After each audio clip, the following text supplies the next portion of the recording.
is, I'm just going to take a second here. I forgot to start recording this training, so I want to go ahead and do that here before we get too far ahead of ourselves.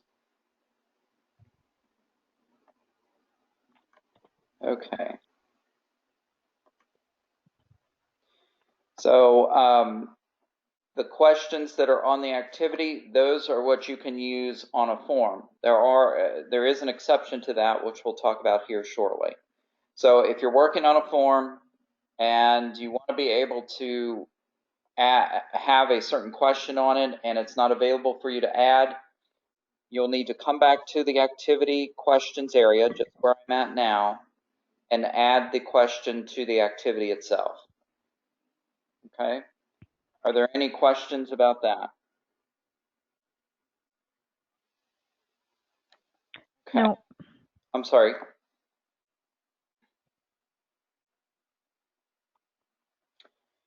Was there a question? No. Okay. So let's move on to the Forms tab. And of course, this is going to show you, first and foremost, what the different forms are that have already been built off of the activity. So we've got 3 different forms that are on this particular activity: general intake, a default data entry form, and then the sustainable ag intake. Okay. To edit one of these forms, it's just a matter of clicking on the form name, and that's going to open up a form menu. The different menu sections are listed vertically here on the left-hand side. The very first one is a participants section. This is more applicable with our online forms, which we'll talk about here in a little bit. But the participants area shows you your form activity, basically who's filled this out and when. You'll notice that it gives you the name of the person or the record, a list of activity enrollments. As we talked about earlier, when the form is filled out, you're creating an enrollment in that underlying activity. So this gives you a link to that enrollment. Okay. When they last visited the form, and then there's a preview option here, and this opens up the form in another tab, and it shows you how the form looks to the form user. Okay, so this is very handy, by the way, when you're working with your form layout, to be able to preview the form. So as you make changes to the form layout, you can come to this, to the preview option here, and be able to take a look at it, how your changes are reflected here.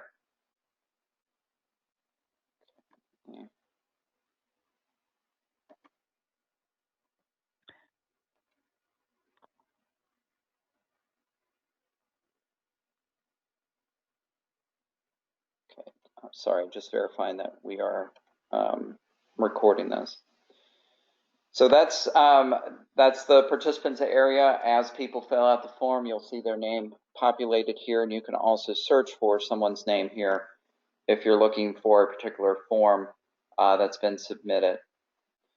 The form details area is just what it says, just basically the different form details that you can edit, such as the form name, when the form is actually active from and to. What this means is these are the dates that the form can actually be filled out. So this form, for instance, was active from September 25th, 2017, meaning from that date it could be filled out. The to date is blank, so there is no expiration date. There is no date from which they cannot access this form. However, on other forms, you might want to set such a date. You might have, a limited time activity, for example, where after a certain period of time, you want to cut off enrollments in that form or cut off use of that form. So to do that, you just enter that date here, and you'll be able to cut off access to the form as of that date.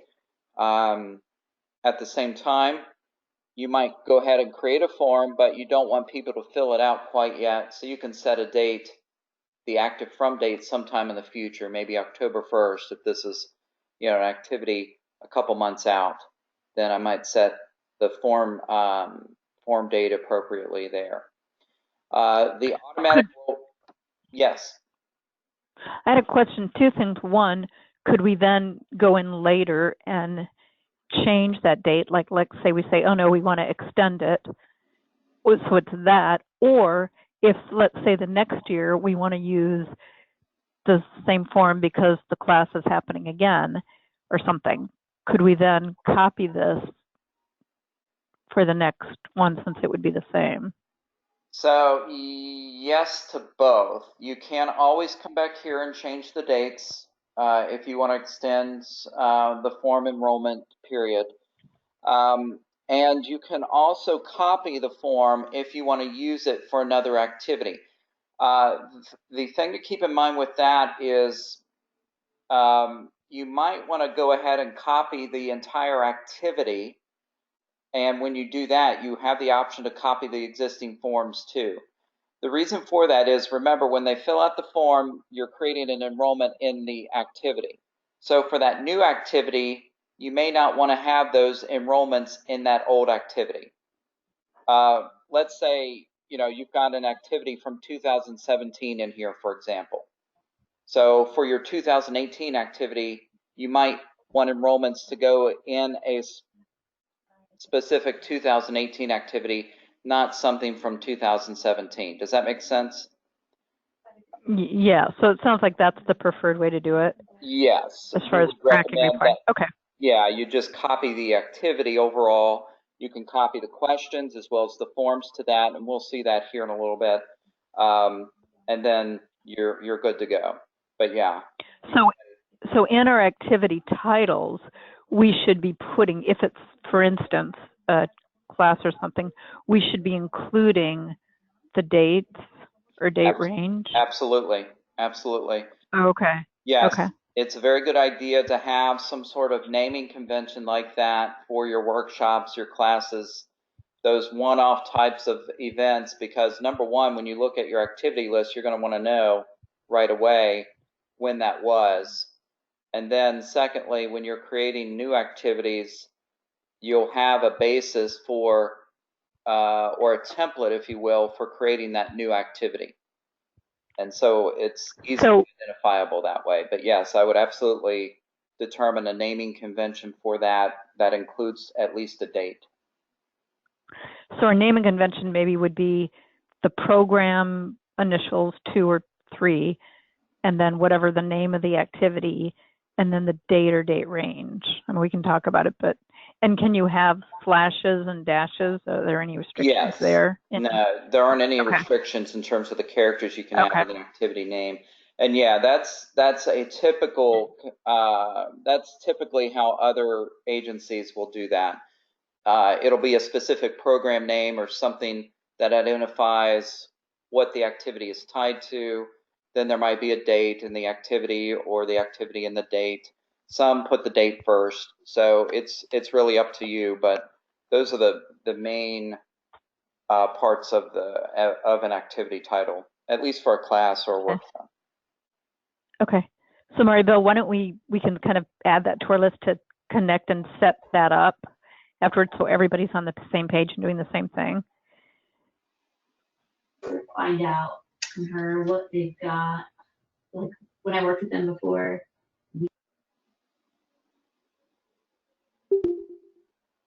Hello?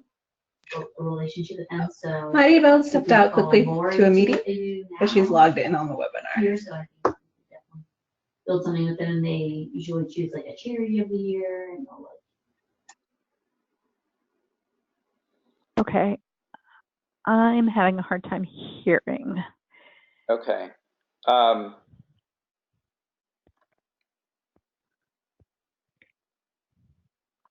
everyone hear me okay?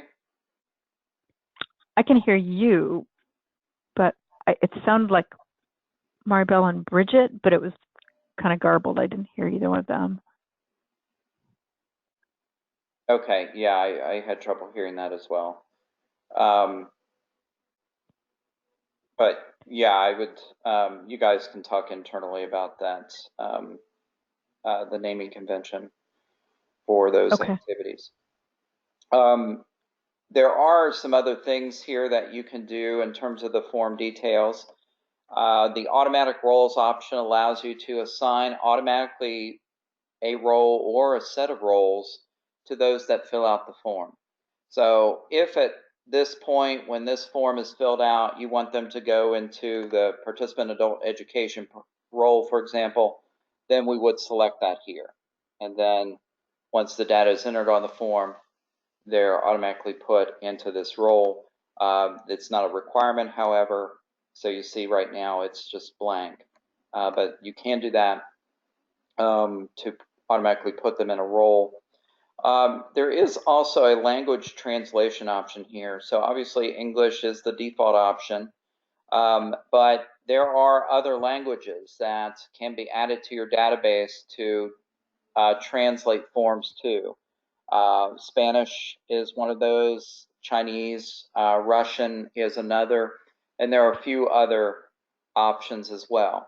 So that's probably going to be more applicable to online forms, but what other agencies do is they'll have an English version, and then of course they'll have another translated or a few translated versions for clients that speak Spanish or Chinese or whatever the case may be. And this so we would have the form. So we'd have two versions of the form, one in Spanish, one in English. You wouldn't have one that you go back and forth, right? Right, exactly. Exactly. Okay. And that's very easily done because we can, you've got a form here, we can copy this form very, very easily. And then that form is then translated to whatever language, we need it to go into. So the setup process for that is pretty straightforward. But yes, you can have multiple forms translated to different languages to serve different populations. And is that something it's easy for us to make the copy and do the translation, or we'd have to ask you at the back end to do that? You can do both. We would, in fact, if you asked us to do the translation, we would ask you for the translation, the translated parts. So in other words, we're going to see this option here shortly, but under layout, we have to manually apply some translations to question descriptions, for example. So we would go back and ask you, what is this in Chinese or whatever. So as long as you can supply that part, we're happy to set it up. But you'll have the ability to do that as well. And then the copy part is something you can do too. Okay. The next option there, that is something that's only on our end at this point. I think that's going to change here shortly, maybe with the next update to the database. But this just allows us to change the type of form. So right now, this is a data entry form, of course, meaning it's something that staff or Outcome Tracker users are using internally in Outcome Tracker to enter data on. But if I made a copy of this, I might want the copy to be an online form, a self-service, for example. So this allows me to just change that copy type to a self-service. And that way, I don't have to go through the whole process of creating the form again. I can just switch that copy to the new type and I'm done. But again, that, sure. I have a question, I'm sorry. If it's an online form, are people going to the Outcome Tracker website, or is it something we'd hold on our website? So there are actually a couple options. The one option is you could post the links to those forms on your own website. Those are referred to as public access forms. The other option is what we call self-service. Those links are not hosted anywhere. Rather, you email them the link to the form and they fill it out online. The difference there is that a self-service form is geared towards those that are already in the database. A public access form is for those that may not be in your database, such as inquiries, new clients. You would refer them to your website maybe, click this link, fill out this form, and then we'll follow up with you, something like that. So does the link go to Outcome Tracker website?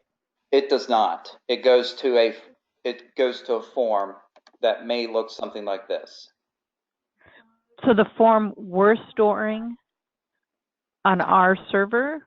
No. Or is it like in a cloud? So it's in a cloud from Vista Tracker. Exactly. VistaShare. Okay. Let's pretend that this was a link on your website. I clicked it, I went to this form, and I fill this out. When I submit the form, the data is going in Outcome Tracker itself. Okay. And it's going to the record. So then you've got, I assume, high-end security. Yes. That's the updated. same way that when you use Outcome Tracker, everything is encrypted in terms of when you enter data and it's going to the server, that's encrypted. The same thing is happening when somebody fills out a form. Okay, thank you. And if you have any specific questions about that, we have a technical document that goes into more detail about data encryption and security that I'd be happy to send. It's probably over my head. So yeah, thank you. Sure. Okay, so there are a few more options here very quickly. The data entry form, I just mentioned that it's something that's filled out by Outcome Tracker users, those that have a login to the database. So what this means is it's actually on a tab on a record. The form itself is attached to a tab. So on that tab, you have different buttons for accessing different parts of the form. So let me open up here a random record and show you what I mean here. So we have on this record a general intake tab. This is a data entry form, probably the very same one we're looking at. Okay. On the right-hand side, we've got a couple buttons, address history and print form. Back on the form setup, this is what that is tied in with. Those are the buttons that we can hide or show depending on our preferences. Okay. So notes and reminders, currently on the tab, it's hidden.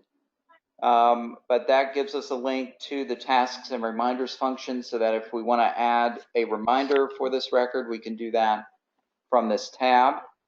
The address history button, this brings up a history of address changes on the form. Okay. Oh, that's great.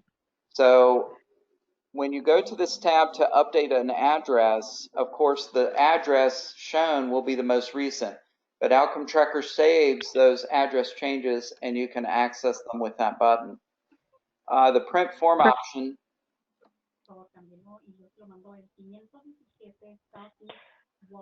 that opens up the form to a PDF that you can print. So if you need a hard copy, you can use that option to quickly print off the form. Are any of the fields required, or is that a setting that you can have, or?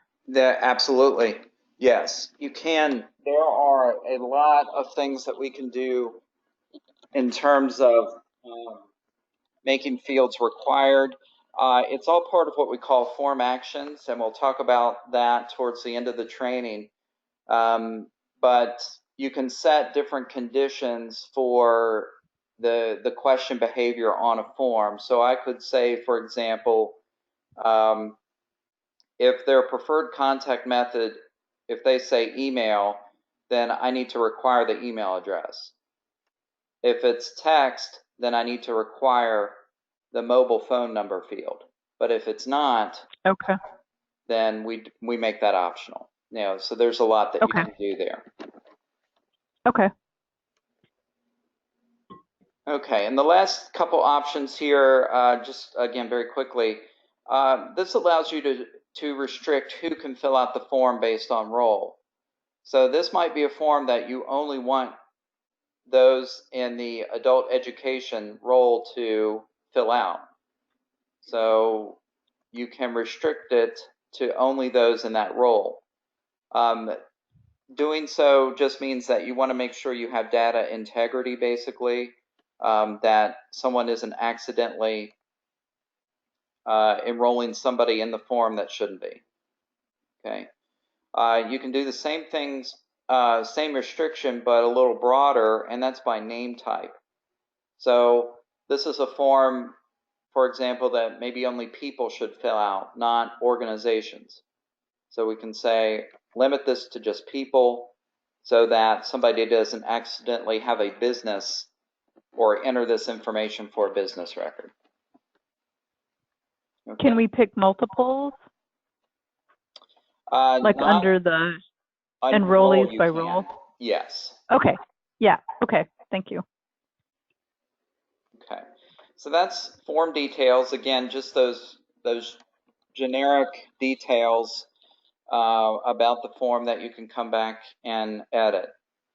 The portal availability, we're going to talk about this later when we talk about an online form, because it's really not applicable for a data entry form at all. Remember, data entry forms are only accessible by outcome tracker users that have a login. So this isn't a form that could be filled out via client portal anyway. So I'm going to skip that for now, but we'll come back to it when we talk about another type of form. The questions area, though, is very important. And this is where we're identifying what questions from the activity are going to go on the form. So on the right-hand side, you see the questions that are currently on the form. And on the left, you see the questions that are available to add to the form. Notice, though, that on the left-hand side, in the listing of available questions, we have things like address, full name. If I scroll down, we've got some demographic information, ethnicity, and gender. Those are all standard system questions, and those are not part of the activity. Remember, I said earlier that if you want to add a question to a form, it has to be on the activity with one exception, and this is that exception. Standard system fields can be added to any form. So what this means is, let's go back on the tab. I've got this form where I can enter their name, phone number, email address, and so forth. And then I get down to the actual activity questions, special needs, education level, housing, number in household, and so forth. Okay, so the form consists of really two different sets of questions. My standard system questions, name, phone number, and so forth, and then my activity specific questions as well. Okay. If you scroll on the left-hand side here, you'll eventually come to your participant profile. This is the activity that the form is built off of course. So this way you can see, okay, these are the questions that are still on the activity that I can add to the form. And then above that, of course, again, are those standard system questions that I can also add to the form. You add questions or remove questions using these arrow buttons you see between the two different areas. So to add a question, I just select it here on the left and then use this right-facing arrow button to move it over here. Okay. To remove a question from a form, I just do the exact opposite. I choose it here and then use this other arrow button, the left-facing, to move it over into the available question area. Okay. A couple other things to mention here. This is also where you'll want to go to reorder your questions. So what we mean by that is, let's see, back on the form, let's say I wanted birth date. That's right here. Let's say I wanted this in the top section here, okay? So that means in the order of my questions on the form, in the form setup, this needs to be higher in the list than those other questions. So to reorder those, I can just select my question and then use these up and down buttons to move it in the list. Okay? You can also reorder groups of questions as well. So if all of these should go up, then I can select them all at once and then move them up or down accordingly depending on where I want them in my list. So the way you're selecting them, are you going control and point to them, or how do you? Yeah, you can do it that way, but the way I did it was I just selected it and then scrolled using my mouse down. Oh, it's a mouse. Okay. Yeah. Okay. The other option here to keep in mind is you see this text block button. This allows you to enter text on the form. The text won't be associated with any question, meaning that whatever the text is, it's not tied in with a certain data point, but it simply allows you to display text on the form independent of a question. So maybe, for example, I want to put instructions here at the top of the page. You know, please make sure to fill out such and such question. This is required because we need this for a report, or something like that. You might also put headings on your form to differentiate different sets of questions. So you might have income questions, and then those income questions below that. And then you might have employment, and then a set of employment questions. So you can do that using these text blocks. So to add a text block, you just click that text block button, and you're going to see that block added to the questions that are currently on the form. Okay? Oh, and then you can just move it to wherever you want it.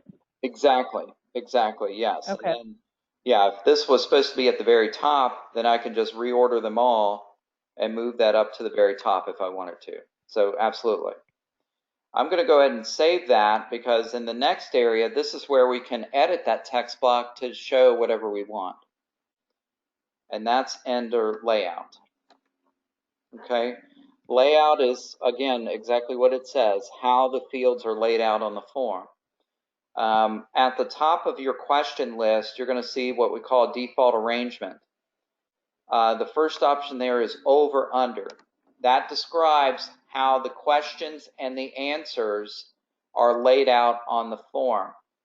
So over under means that the question is over the answer. Okay. However, you might lay them out side by side, where the question is beside the answer. And we're going to see here how you could do the default arrangement one way, but then have individual questions arranged a different way. So not every question has to follow the default arrangement, but the default arrangement is what they will all do if you don't make any changes to them. So currently, obviously, that's set to over under, which is why all of your questions are over the response or the answer. Okay. Number of columns, this refers to how many columns on the page. If you think about it as a grid, how many columns will those questions show up in?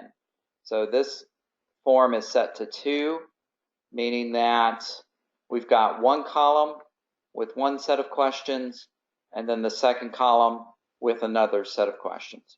You could have as little as one column or as many as 4 columns of fields on a form. And you can change that setting here. Okay, so that's for just making a default arrangement of all the different questions, but you can go into each individual question and change its layout by clicking on the question here. So enrollment date, for example, if I click that, I'm presented with a lot of different options for how this question is going to be displayed on the form. So here under display description, I can, for example, put it in bold, italics. I can underline it, different formats for the text. I can put it in a different font, make it bigger or smaller. I can put it in a different color or add a background color to it.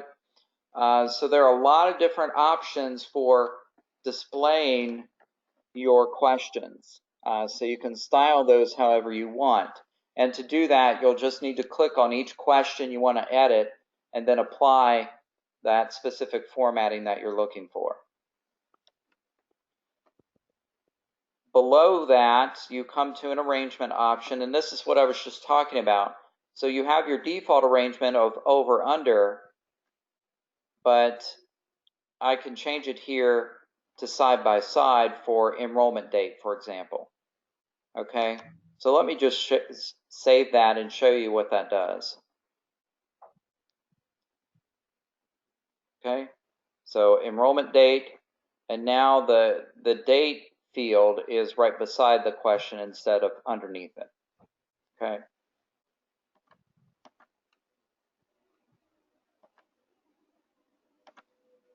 The total span option, this allows you to specify how many columns on a form is that question going to take up. So if each one takes up just one column, that means that you should have 2 full columns of fields down the form. But you can specify that one field can take up 2 columns. If you want a field to be on its own row, so for example, gender here is by itself. It doesn't have a question beside it. So that's been set to span 2 columns. The same with ethnicity and preferred language. Those are spanning 2 columns, which pushes the next field down to the next row. Okay, so again, when you're working with a form layout, it's best to think about it as a grid with rows and columns of these fields, and then working with the layout from there. There is the option here as well to make the fields required. So if you absolutely need this data, you can mark this the field required here. Keep in mind though that the user won't be able to save the form if they don't have data for that required question. Okay, so what happens sometimes is an agency will set up a form, they'll make a lot of fields required, but then they'll realize later on that users might have some of the information, but not all of it. But they can't fill out the form until they have all of it. So they end up, in a lot of cases, going back and turning off this required option. So I would recommend that you only set the absolutely necessary fields as required here, and then we're going to look at how you can set form actions to make other requirements based on the data that's actually entered on the form.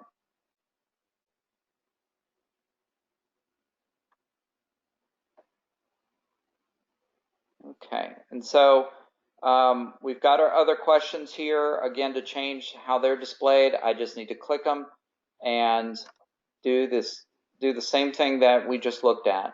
Adjust how it's displayed here in terms of the text format, the arrangement, the span, and so forth. Okay. Remember our text block that we added. So that's at the bottom of our list. So if I click that, you open up a little menu here with the text block content. So whatever text I want displayed here, I would just enter right here. Okay. And again, you can style that text however you want. And then that text that I enter here is going to be displayed on the form wherever that text block resides.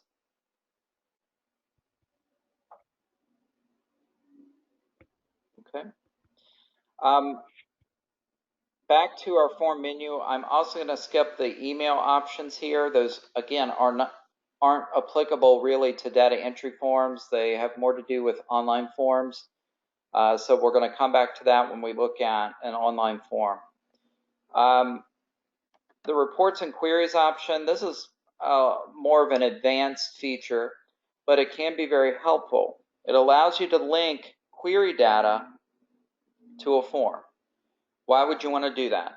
In some cases, linking query data to a form can be helpful in filling out the form. So for example, as I'm filling this out here, I might want to know their role start date. It might be relevant to the data I'm entering here. The problem with that is that information is going to be all the way over here on the roles tab, right? So I have to stop what I'm doing here, click that tab, and then come back here and enter my data. What I could do instead is link a query pulling the role information to the form, and then I could display their role start date on the form itself. So that way I see it right there, and I can use that information as I'm entering my data. I don't need to skip around to another part of the record to get that information. So I could query their emergency medical information, activity summary, relationships. You can query anything in the database. So I could display whatever I want here on the form with that query. The other way that linking a query to a form is useful comes with respect to form actions. So we've touched on this a little bit, and that's where we're determining the field behavior on the form. So in other words, when one question is filled out, do this with another question. Make it required, make it optional, hide it, show it, that sort of thing. You can also do numeric calculations using form actions. So a lot of our agencies have some sort of budget form where they're collecting income information, debt information, and so they want to be able to sum all those amounts up and give totals. You can do that using form actions here. Okay, so you've already got several on this form. So the very first one there is when the preferred language contains other. We want to show that other question. Otherwise, we want to hide it because it's not relevant.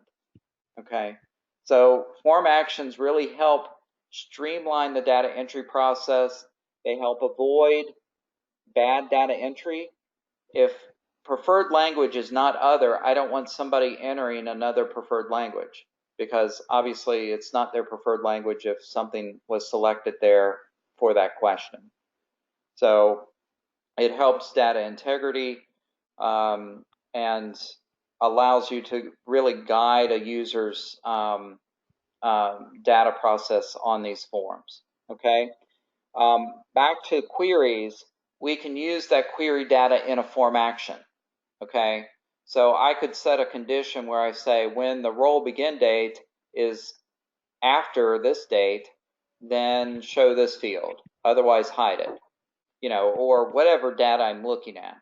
So you can incorporate query data or other data for the record in form actions as well. Okay, and last but not least, we have print options. There's not a whole lot to do here.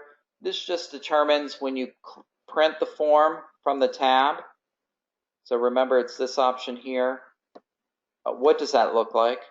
Do you include that option, first of all? Do you print all the pages or just certain pages? What should the color of the text be? Do you include messages on the form, which again are not applicable to this type of form, and so forth? So you can set up different options for how the form will print as well. So that's a data entry form. The main sections, form areas that you'll want to worry about with this are form details, questions, layout, and then really form actions. Okay, the rest of these are going to appear here, but they're really not applicable or used very much with this type of form. Okay, now that's a data entry form. Let's take a look at the other types of forms that you can have in the database. So still on this activity, I'm going to click the Add Form button, and that's going to open up this form wizard.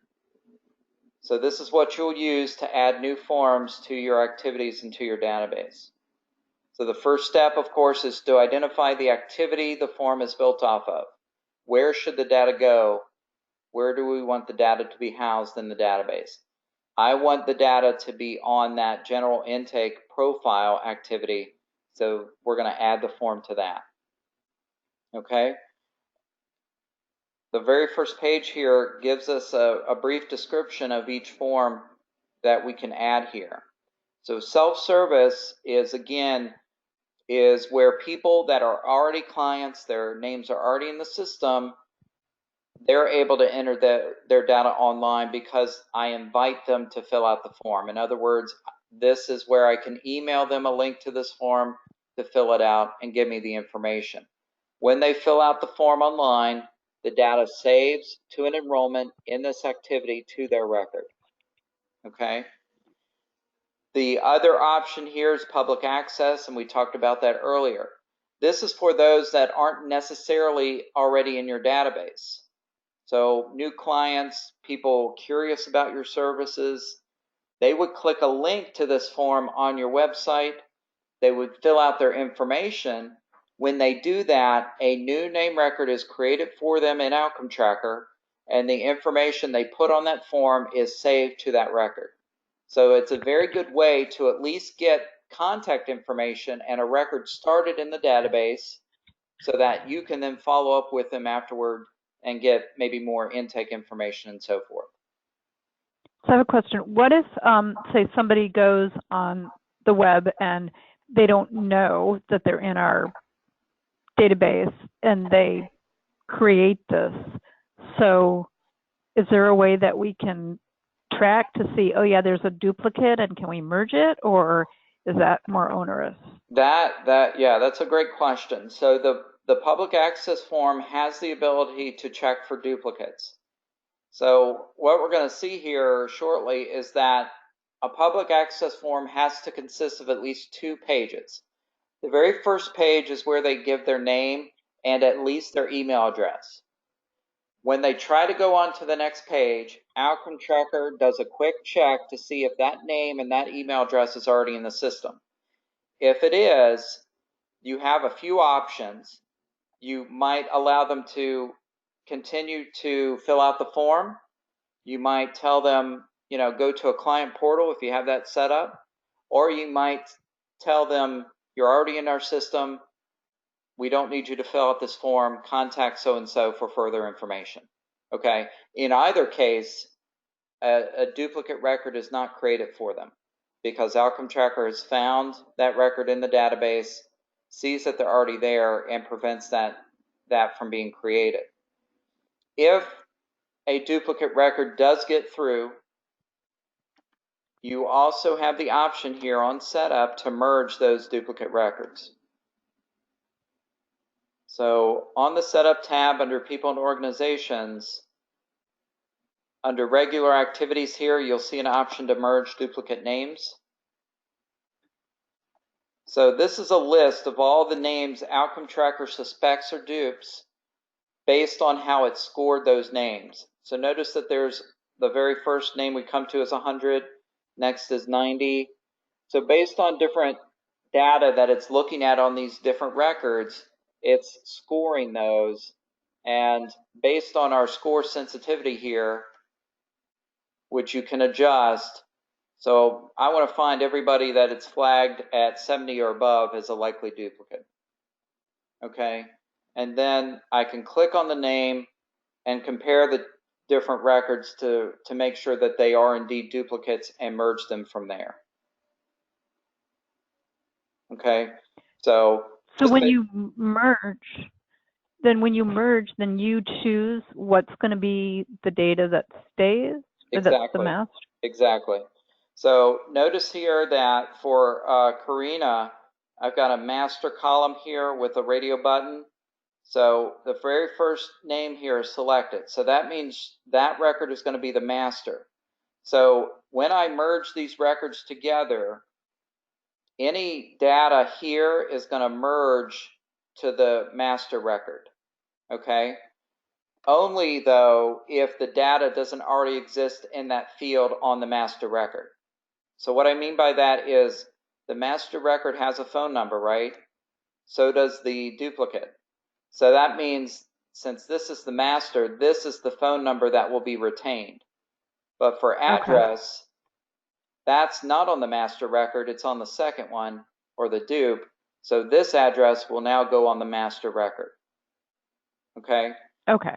Now, so maybe once a month or something, we'd want to check and merge. And yeah, it's a good idea because, I mean, especially when you get to using forms, you might find yourself with more duplicates. It doesn't look like there are very many at the moment. You can also, there is the option to choose which data you retain on that master record. So if you click the merge option, you see that there's a radio button for each data point. So, oh, that's great. Okay. Yeah, if I want the state from the duplicate instead of the master, I can click that. You know, so when you do the merge option, that allows you to pick and choose which data goes on the master.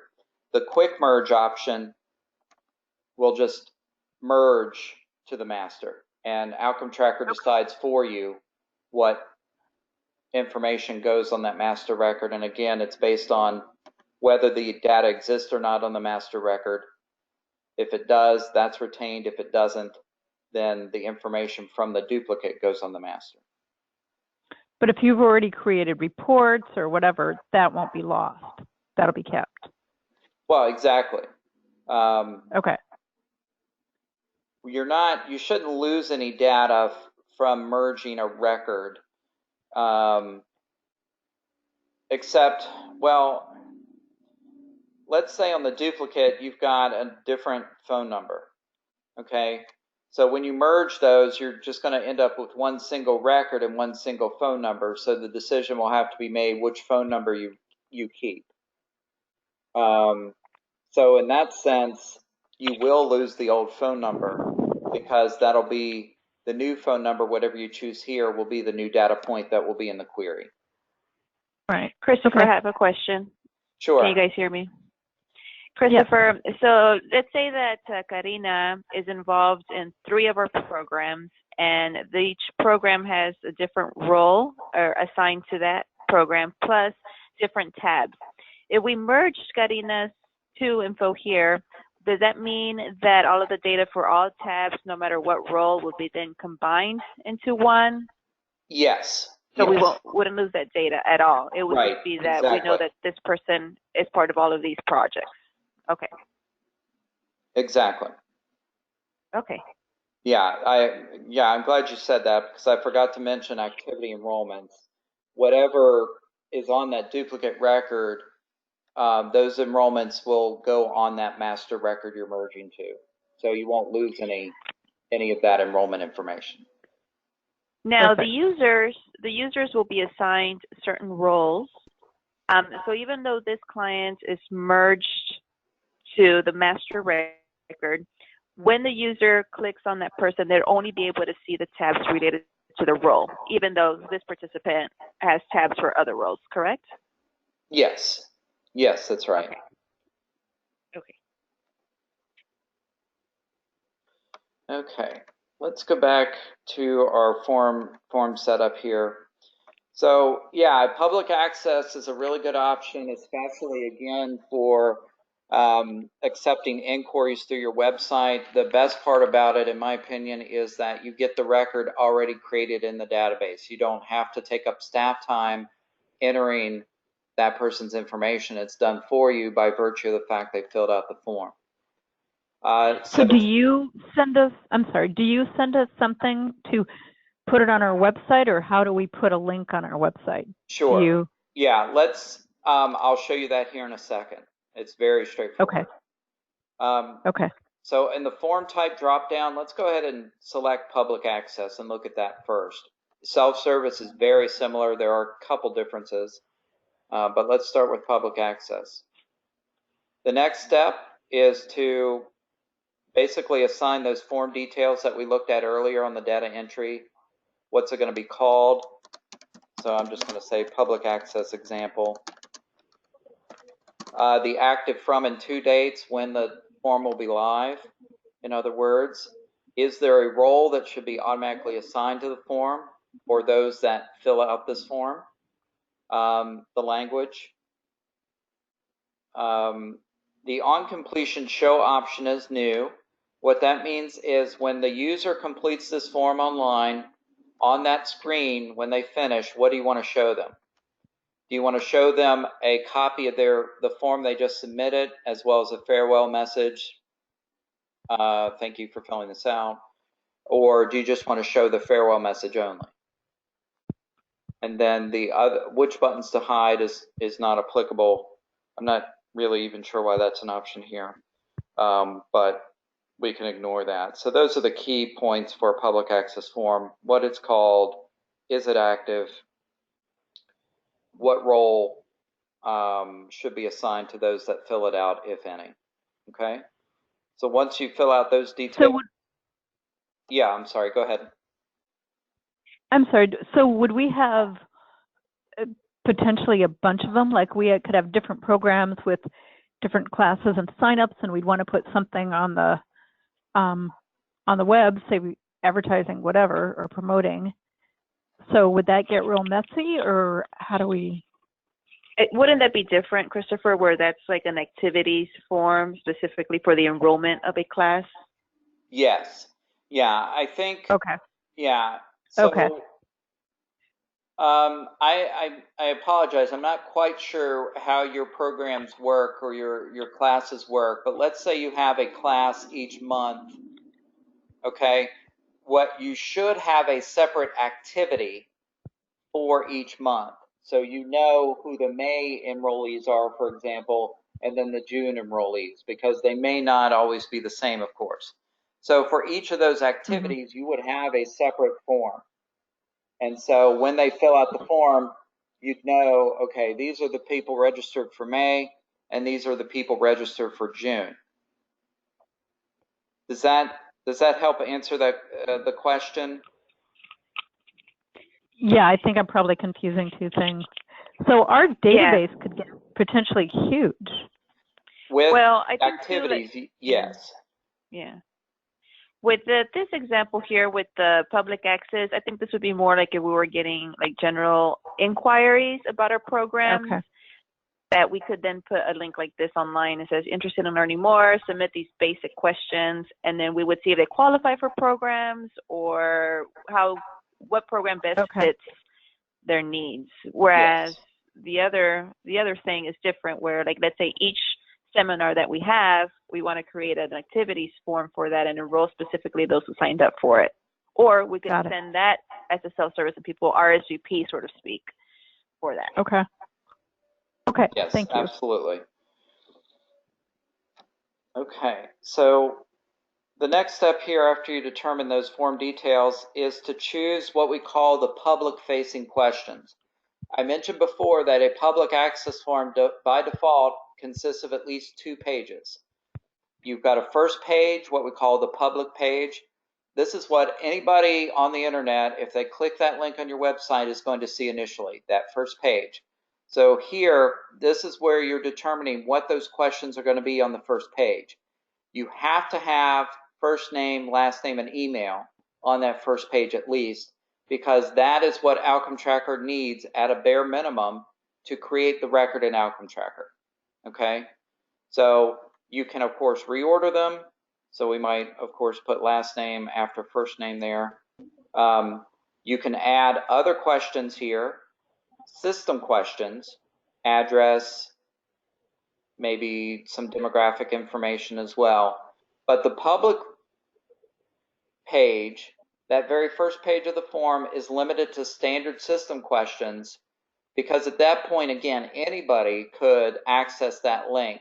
So you only really want people that are interested in it and filling it out to see the activity questions. So that's why those aren't put on the first page. It's just give us your name, give us your email, and then go on to the next page.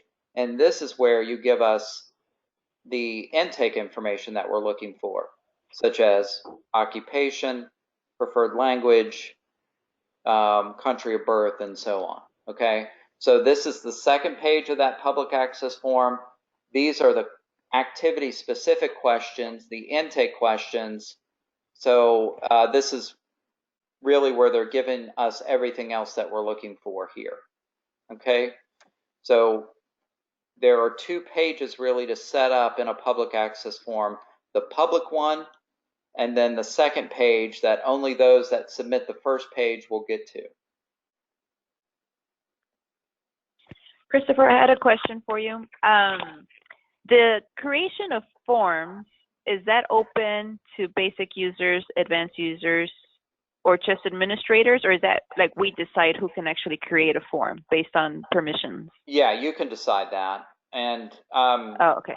Yeah, I think you had a question about taking a quick look at permissions following our call. Yes. And we can do that if you'd like. And I can show you specifically what those permissions are. Okay, perfect. Okay, so once you decide what questions go on the form, the next step is to determine the follow-up email. Okay, so this is the notification that they're going to get once they fill out this form. You have options at the top here to send to the enrollee, the person that fills it out. You can also send a copy to the activity provider, or you can send a copy of the email to somebody else within your organization. So if another staff person should be notified when somebody fills out a public access form or has gone to your website and done so, then you'll want to select this option and enter those email addresses here. Okay. The from address, this is the email address the follow-up email will appear to be from. So you see it defaults to the person's email that creates the form. That's why mine's there. The subject, obviously the email subject, you can edit that to be whatever you want. And then you come down to the email message itself. You start with a standard default message. Within the message, you will see what we call tags. And these tags are filled out or populated with information from the person that filled out the form. So this first name and last name tag, that's going to fill out with that specific person's first name and last name. So when you're editing this email text, you want to keep in mind or make sure you keep those tags. Okay. Now, you could make it more informal by taking out the last name tag, so it's only the first name, hello Dave or hello John. You don't necessarily need both, but just keep in mind that you might want to retain at least some of those. There is a tag for the URL as well. This is the link back to the form that they would have filled out. Okay, so there are different things that you can include in the text here. The text itself can be whatever you want to say. You can style it again in different fonts, bold, italics, colors, however you'd like to do that. You can even include your agency logo by inserting an image in the email if you'd like. Okay, so a lot of different ways to format that follow-up email. And again, it can go to the person as well as to a staff person, so they know that so-and-so has filled this out and that they need to follow up with them. Okay. The next step is to determine the messages that show up on the screen as they fill out the form. The welcome message is the message that shows at the top of the very first page. Okay. This is typically, as you see in the example template here, instructions. So click Save to save your answers, click Submit to actually submit the form. This is editable, of course. You can have whatever you want on the form in terms of a welcome message. Again, this just serves as a template, if you will, for what that might say. The farewell message, this is what's going to appear on screen after they actually submit the form. Again, editable completely. You can decide what you include here. keep in mind that you can include hyperlinks in your text. So if you want to refer them at some point back to your website or back to another website, you can include that link to that website in your text. Okay, and then we come to yes. When someone completes this public access form, the data is then stored where? In the agency tab role or in a program one, or is it just kind of like floating in the air until we assign it somewhere? It is saved directly to their record in the system, okay? So this form is built off of that profile activity. That profile activity is shown on this tab, okay? So if Juan had filled out this form online, the data he gave us online would have showed up right here on the tab. But this tab with Juan, for example, is under the Empresas program, and we have like 7 programs. So how would it know which program to assign that profile to? Well, it might be tied in with a certain program, but based on role, those profiles are automatically assigned to a record. Okay, so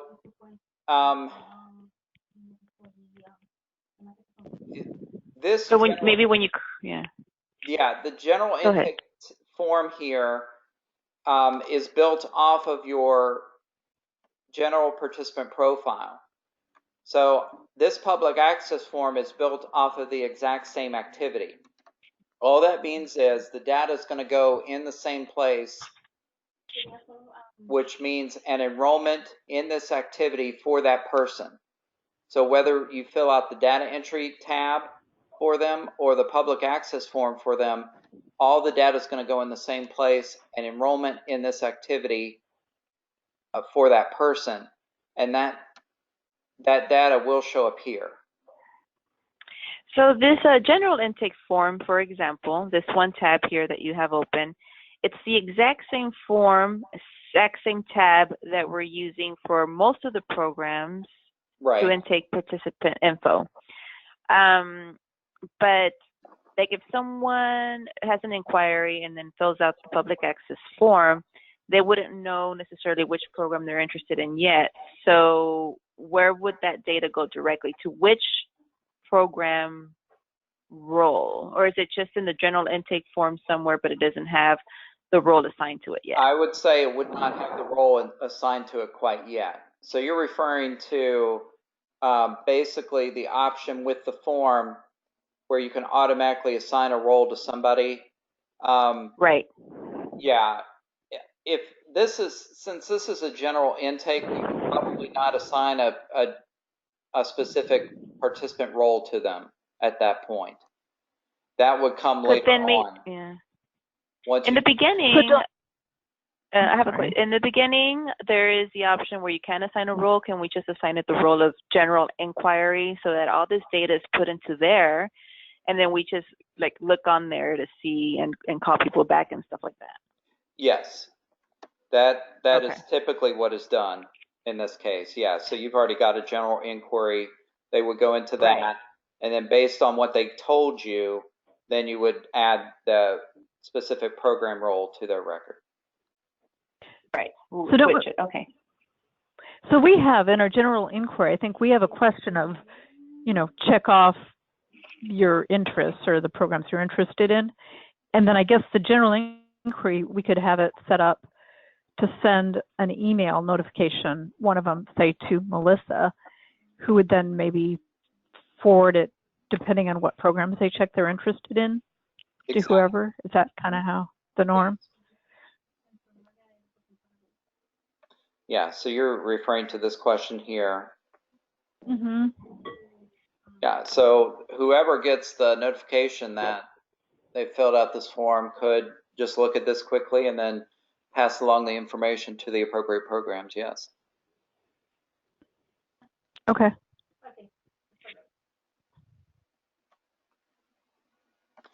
Hello? Yes. Oh, okay. Yeah, that makes sense. Okay, great.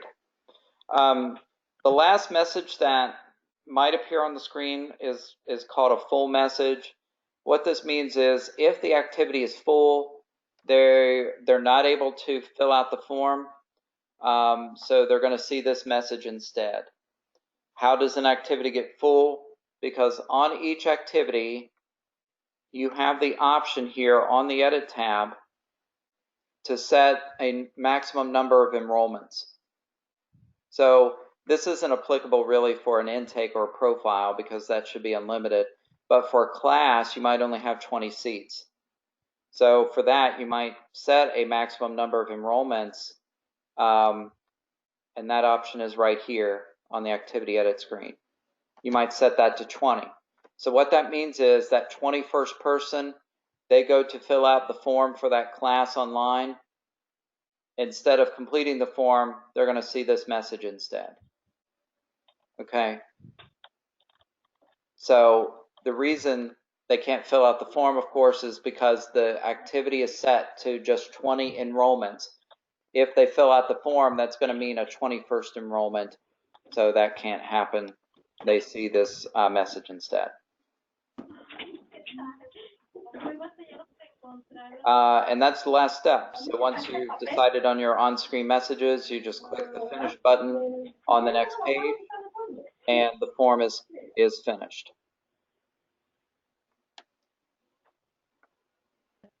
And there we have it. Along with the data entry versions, you have a public access example there. Okay, so that, of course, when you click it, has its own menu. Many of these that we've already talked about.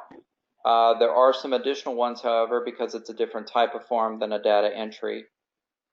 Public questions.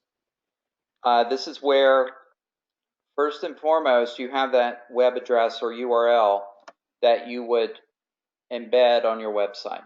So the question before was, well, how do we add this to our website?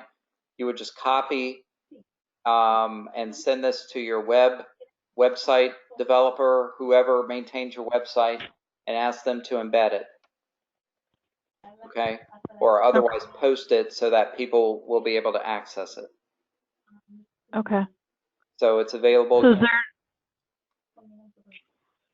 is there a way to delete then if we've added something? Go, wait, no, I don't want this. Like the public access, for instance, if we do examples and we're practicing. Oh yeah. Okay. Yeah, you just select the checkbox here and then just click delete to get rid of the form completely. Yeah. Okay. This area is also where you can adjust what public questions show up on that first page of the form. So if you want to add address or something like that, you can do that here. In the same manner that we looked at before, choose the question you want to add and then use the right facing arrow button to add it or to remove the other button there. Okay. The name matching option is what we talked about earlier in terms of checking for duplicates. So we would help you set this up. You would just tell us how you want it, what behavior you want if it decides that the name is already in the database. So once this is enabled, you would see options for what we've already talked about basically. Do you want them to go ahead and fill out the form and complete it? Do you want them to be directed to a portal instead rather than complete the form? So there will be different options there, but this is how we determine how Outcome Tracker looks for duplicates for the name, determines that they are a duplicate, and then what happens for that form user if they are determined to be already in the system.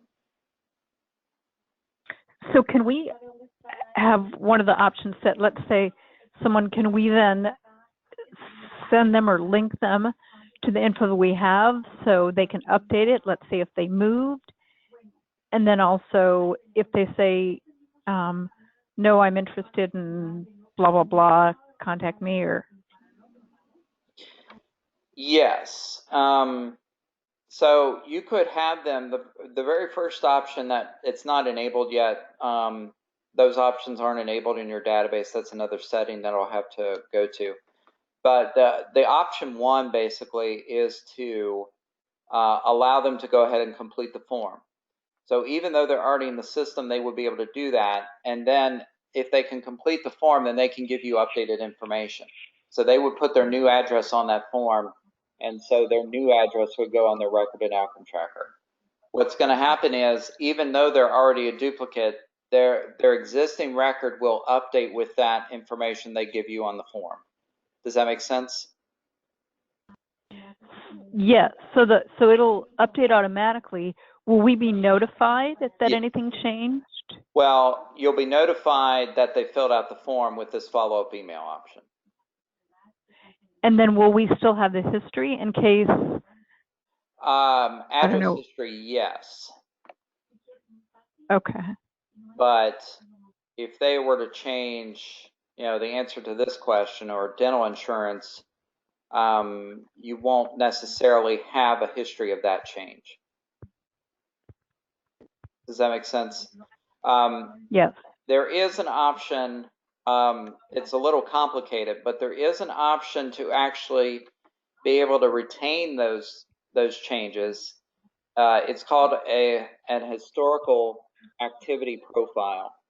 Basically, it's a repeatable activity linked to the profile activity, so that whenever you update information on the profile, an enrollment is created in that historical repeatable activity, which retains those changes. So those can be queried, and then at that point, you'll be able to see what changed from one update to the profile for another. So in that case, we would be able to see, okay, before they said they had dental insurance and now they say they don't. Okay, so that could be set up, and in that way we could do that. I can see how that may be useful for like income. So if people are moving to different income levels, that might be something we want to track, but we'll talk about it. Yeah, no, exactly. And yeah, in a lot of cases, you have people that come back over a significant period of time. And so if they're doing that and filling out the form 8 months later, or a year or so later after you initially saw them, then yeah, the more likely it is that information, especially for income and that sort of thing, will have changed. Okay.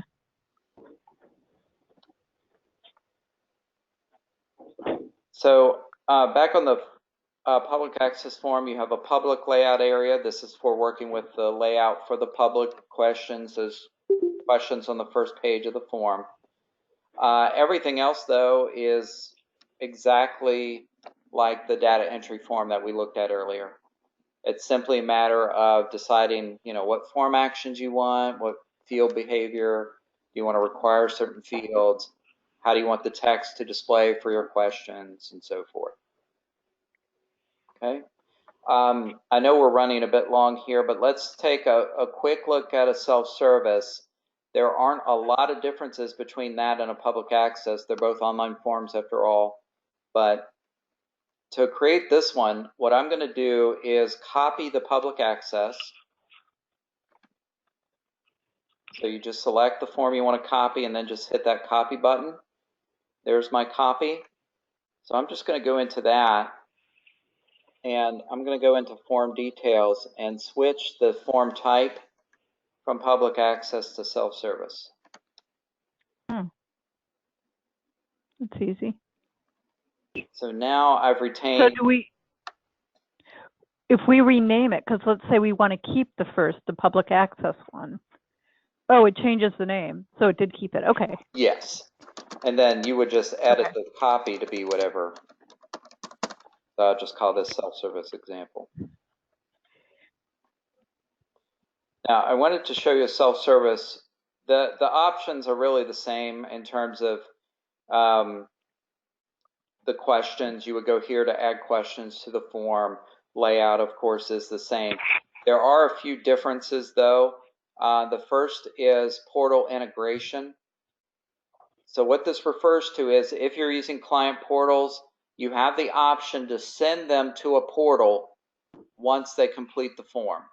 Okay, so let's say this is a survey, and once they're done, you want to have them log into their portal to fill out another form or something like that. Then you would just select the portal that you want to send them to upon completion of this form. Okay. Portal availability is another option. So self-service forms are forms that can also be filled out via a portal. Okay. So the portal availability refers to the option to allow them to only see the form within a certain time frame. The best example I have for you is if this is a survey that you want them to fill out 6 months after intake. So if they have ready access to the portal, though, technically, if the form is listed there, they can fill that out at any point. This option that we're looking at allows you to specify only show this form to them through the portal at 6 months after intake. So in that way, you limit the availability of the form to a certain time period via the portal. Okay. And then, of course, the email message itself. The self-service version, remember, is the form that you actually manually email out to them if they're not accessing it through a client portal. So this email message option is where you would go to work with that initial email invite. And so you can add whatever text you want to the email message. You can send a copy to another staff person, and you can even attach documents to the email as well. So if there's something PDF you want them to review in conjunction with this form, you can attach it to the email and they'll get that as well. So self-service forms, very similar to public access, except that they are emailed out to users that are already in, or clients that are already in your database. Doing things like attaching documents, does that really slow things up or not significantly? I'm not aware of it slowing anything up. Do you mean in terms of just being a little slow to submit the form or fill it out? Right, or change screens, or I don't know, whatever. No, I don't believe it does or should. Okay. So, Chris, we have right now what we're doing is we have a paper intake form, and the idea is that we would get the paper intake form and then enter the data there into the system via the data entry. But now with this public access, the alternative could be that we send the public access form via the link to the new participant, that they would complete it, and in that way we don't have to enter it ourselves because it would already have been done by them, right? Exactly, yes. But it's the self-service, right? If we're emailing them, we use the self-service, right? Right, yes. Public access, it's on our web. Okay. But then that means that the self-service one would mean that we would actually need to at least have the person's email. Yes. To be able to, and their first and last name, to enter it into the system, and then say, okay, send Jose Acevedo data entry form or self-service form, and then they would get it directly via email. Yes, exactly. Okay, so we can just play around with it then, yeah. Yeah. So either, or we could do both. Yeah. Yeah. It depends on the program, yeah. Yeah. If you wanted to avoid having staff have to go in here and actually manually email either an individual or a group the form, you could have it as a link on your website. With the dupe check option, it'll still allow existing users or existing clients to fill it out, but typically that's not how the forms are used. Like we were talking about earlier, public access would probably mainly be an inquiry or maybe even a class registration, whereas a survey or something like that would be more of a self-service. Directed, right. Yeah. Plus, I mean, we have to look at how many of our participants will actually fill out something online versus a paper copy when they come and see us in person. So we have to play around with it. Cool. I don't know if you went over. I don't know if you went over this, Chris, in the video because I missed the first piece. And if you did, I'll just check it in the recorded piece. But regarding the questions on the form, whether the questions, like the duplicate, I sent you an email about some questions that were like the very same but different blocks, and whether they could just be copied and added as blocks instead of having to create new questions that are like alternate 1, alternate 2, alternate 3. Did you go over that? Or we can do it at some other time. No, I didn't. But Okay. yeah, that's a good question. And ultimately, you will have to create new questions. Okay. All right then. And the reason is you want those data points to be saved in a unique place in the system. If you try to do it a different way, you're going to have problems querying that information or finding it later. So as you've seen, though, you need to be able to rename the question differently each time. So it's best to stick with some sort of naming convention for the question. So I think your example, you have, different parents and guardian, that their information is on that form. So you need to be able to collect the same information for each. So right. For your first parent, So have a system. for example, you'd want to note that those questions are for the first parent, and then for the set of questions for the second parent, even though the questions are going to be the same, you still need unique questions for that second parent. I see. Okay. All right. And then another question that popped in today was whether one username can be used by 2 people at the same time. Like if they're working together, entering data at the same time. Sure. Technically, yes. We kind of discourage that for a couple reasons. Number one, if for whatever reason there was a security issue where you needed to know who exactly entered what data or who deleted certain data, if the login is shared, you're not going to know who did it because it's just based on the one login. The other issue is more just usability, if you will. If 2 people are logged in with the same login, if I go to a certain tab, the other person logged in with that same username, the next time they try to do something in the database, they're going to end up on the tab that I clicked because it's the same login. I see. It's the same sort of, it's tied into the same activity. So that's only a problem if they're logged in at the exact same time. But okay. Great. I think I learned a lot of this on my own, but this session is very helpful. I'm going to have to go back and change some things. Great. Did you want to